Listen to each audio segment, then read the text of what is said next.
श्रीमद् भागवत महापुराण अष्टम स्कंद 19वां अध्याय।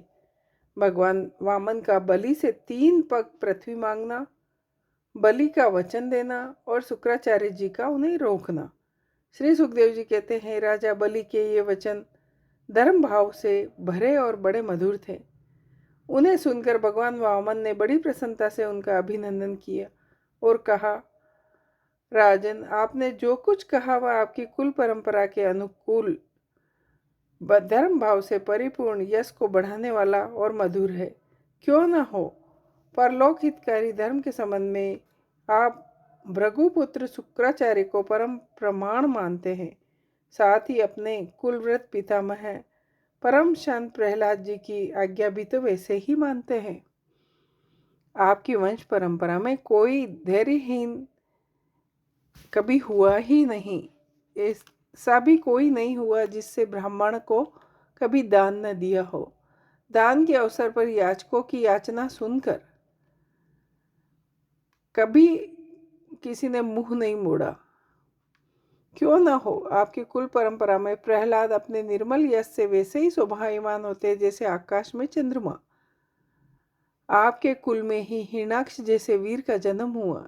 वह वीर जब हाथ में गदा लेकर अकेला ही दिग्विजय के लिए निकला, तब सारी पृथ्वी में घूमने पर भी उसे अपनी जोड़ का कोई वीर न मिला।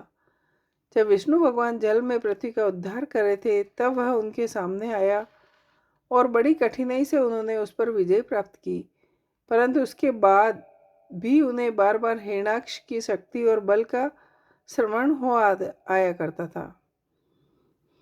जब हिरणाक्ष के भाई हिरण्यकश्यपु को उसके भाई के वध का वृतांत मालूम हुआ, तब वह अपने भाई का वध करने वाले को मार डालने के लिए क्रोध करके भगवान के निवास स्थान बैकुंठ धाम में पहुंचा। विष्णु भगवान माया रचने वालों में हैं, समय को खूब पहचानते हैं। जब उन्होंने देखा हिरण्यकश्यपु तो हाथ में शूल लेकर काल की भांति मेरे ऊपर धावा कर रहा है, तब उन्होंने विचार किया, जैसे संसार के प्राणियों के पीछे मृत्यु लगी रहती है, वैसे ही मैं जहाँ जहाँ जाऊँगा वहीं यह मेरा पीछा करेगा। इसीलिए मैं इसके हृदय में प्रवेश कर जाऊं, जिससे यह मुझे देख न सके।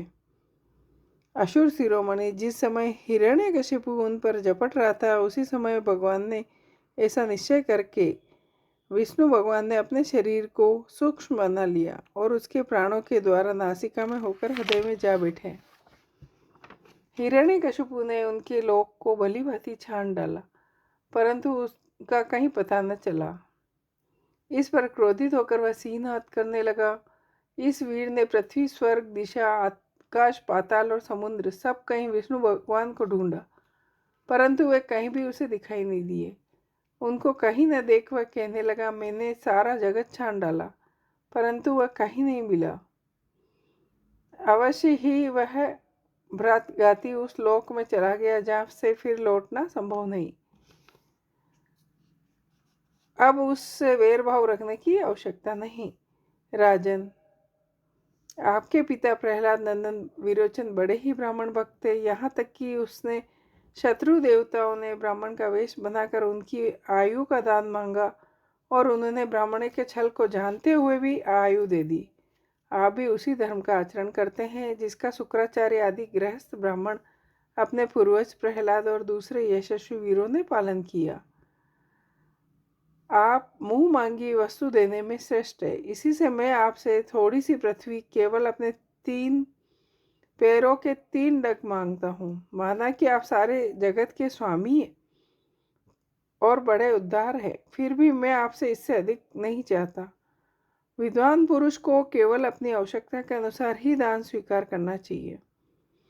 राजा बलि ने कहा, ब्राह्मण कुमार, तुम्हारी बातें तो वृद्धों जैसी है, परंतु तुम्हारी बुद्धि अभी बच्चों जैसी है। अभी तुम हो तो भी बालक ही, इसी से अपना हानि लाभ नहीं समझ रहे हो। मैं तीनों लोगों का एकमात्र अधिपति हूँ। जो मुझे अपनी वाणी से प्रसन्न कर ले और मुझसे केवल 3 डग भूमि ही मांगे, वह भी क्या बुद्धिमान कहा जा सकता है। ब्रह्मचारी जी, जो एक बार कुछ मांगने के लिए मेरे पास आया, उसे फिर कभी किसी से कुछ मांगने की आवश्यकता नहीं पड़नी चाहिए। अतः अपनी जीविका चलाने के लिए तुम्हें जितनी भूमि की आवश्यकता उतनी मांग लो। श्री भगवान ने कहा, राजन, संसार के सब प्यारे विषय एक मनुष्य की कामनाओं को भी पूर्ण करने में समर्थ नहीं है, यदि वह इंद्रियों को वश में रखने वाला संतोषी न हो। जो 3 पग भूमि से संतोष नहीं कर लेता, उसे 9 वर्षों तक से युक्त एक दीप भी दे दिया जाए तो भी वह संतुष्ट नहीं हो सकता, क्योंकि उसके मन में 7 दीप पाने की इच्छा बनी रहेगी। मैंने सुना है कि पृथु, गय आदि नरेश 7 द्वीपों के अधिपति थे, परंतु उतने धन और भोग की सामग्रियों को मिलने पर भी वे तृष्णा का पार न पा सके। जो कुछ प्रारब्ध से मिल जाए उसी से संतुष्ट हो रहने वाला पुरुष अपने जीवन से सुख व्यतीत करता है। धन और भोगों से संतोष न होना ही जीव के जन्म मृत्यु के चक्कर में गिरने का कारण है। जो ब्राह्मण स्वयं प्राप्त वस्तु से संतुष्ट हो जाता है, उसकी तेज वृद्धि होती है। इसमें संदेह नहीं है कि आप मुंह मांगी वस्तु देने वालों में शिरोमणि हैं, इसलिए मैं आपसे केवल 3 पग भूमि ही मांगता हूँ। इतने से ही मेरा काम बन जाएगा। धन उतना ही संग्रह करना चाहिए जितनी आवश्यकता। सुखदेव जी कहते हैं, भगवान इस प्रकार कहने पर राजा बलि हंस पड़े। उन्होंने कहा, अच्छी बात है, जितनी तुम्हारी इच्छा हो उतनी ही ले लो। ये कहकर ब्राह्मण भगवान ने को 3 पग पृथ्वी का संकल्प करने के लिए उन्होंने जल उठाया।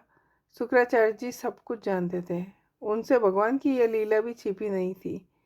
उन्होंने राजा बलि को पृथ्वी देने के लिए तैयार देखकर कहा, विरोचन कुमार, ये स्वयं अविनाशी भगवान विष्णु है।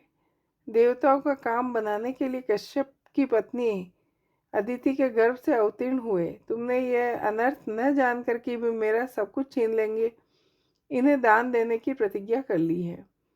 यह तो दैत्यों पर बहुत बड़ा अन्याय होने जा रहा है, इसे मैं ठीक नहीं समझता। स्वयं भगवान ही अपनी योग माया से यह ब्रह्मचारी बनकर बैठे हुए हैं।